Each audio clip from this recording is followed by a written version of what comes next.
Napakahirap po ang pumunta, tumayo, at magsalita sa inyong harapan.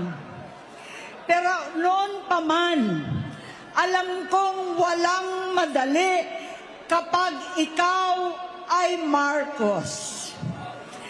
Nanginginig ako at ang aking boses, hindi dahil ako'y natatakot sa inyo, kundi dahil nalulungkot po ako.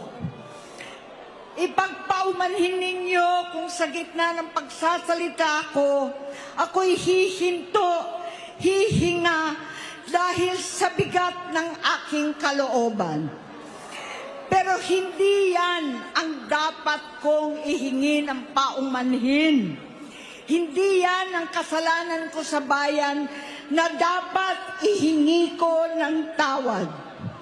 Narito po ako dahil sa tawag ng Iglesia ni Cristo para sa transparency, accountability at hustisya.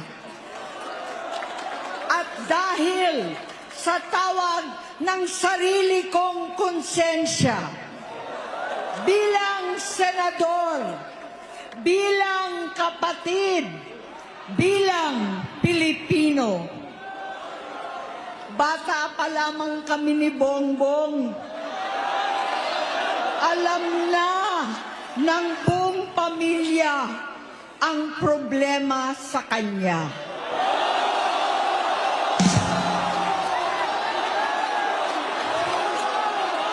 Sa totoo lang, mababasa naman ng lahat ang mga testimonya ng aking ama patungkol sa kanyang ugali at gawain.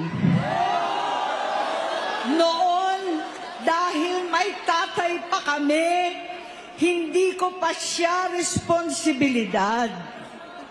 Noong tumatanda, ay mas naging nakakabahala.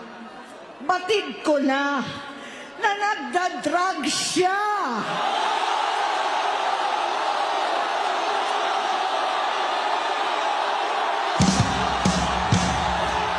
Nalaman ko at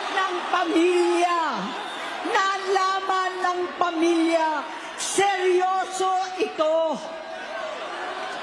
Minsan, kami ng Presidential Guard at Metro Gompa ang naglilinis tuwing nagpa-party po sila.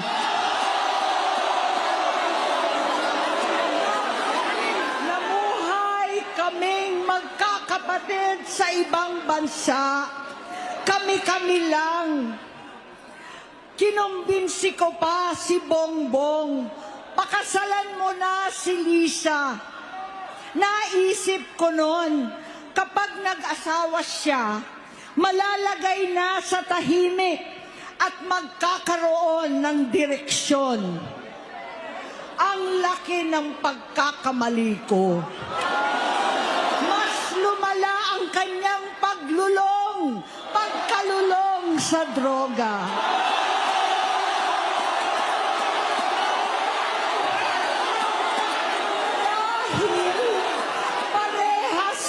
Silang mag-asawa.